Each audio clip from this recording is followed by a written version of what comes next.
Day 4 of the European Congress on Tropical Medicine and International Health was jam-packed with sessions tackling issues ranging from sustainable health systems in developing regions to new digital tools for healthcare.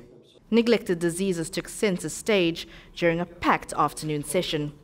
Leishmania is one of those diseases that affects so many people but doesn't get enough exposure. Leishmaniasis is important to have at any conference on tropical disease because it's an important disease with an important global burden, and it's still a neglected disease, so there should be a focus on this. I think for ITM particularly it's also important because it's one of the diseases we work on across the different departments. So there's a lot of work done in the lab, public health and in clinical sciences. What I've taken from what I've seen from the different presentations is I'm happy to see progress on the different fields in the lab, clinical and public health.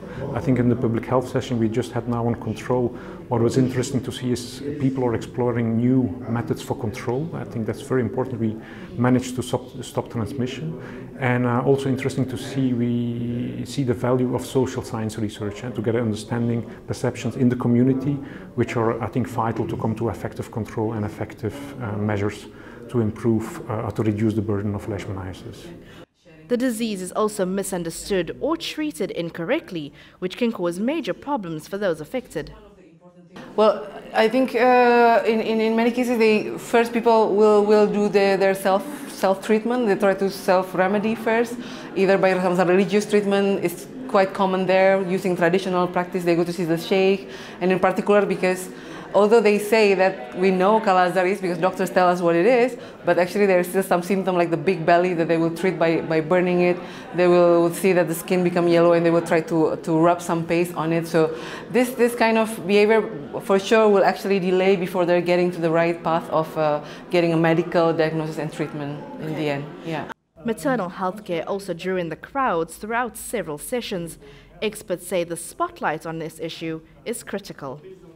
There are still a lot of challenges.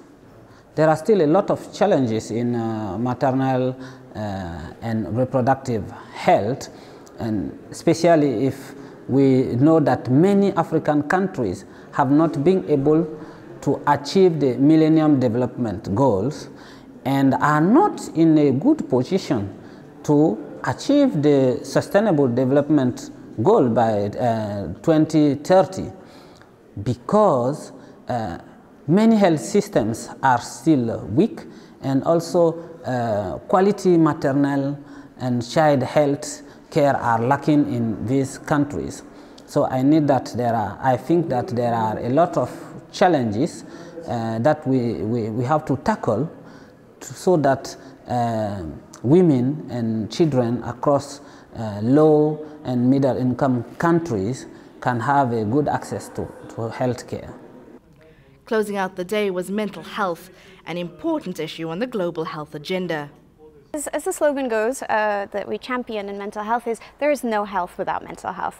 And I think, yeah, that stands whether you're in a high-income country, a low-income country, a middle-income country. It doesn't matter where in the world you are. If you're a human being, you cannot exist without your physical health and your mental or psychosocial health. And it's your overall well-being. So you can't relegate one aspect of that care and neglect it, only focusing on the other. And the two go hand in hand. So I think it's really important to remember that as stigmatized as mental health disorders and conditions can be, it really stems from a lack of awareness, or perhaps just a lack of, I think, advocacy on our part. Travel health and migrant health have also been key items on the agenda for today. With the increased movement of people across the world, there's been an added focus on the politics of migration. But experts are encouraging policymakers to not forget about the health of migrants as well, and the complex ways that they can affect society. This is Sarusha Govinser reporting for the Institute of Tropical Medicine from ECTMIH 2017.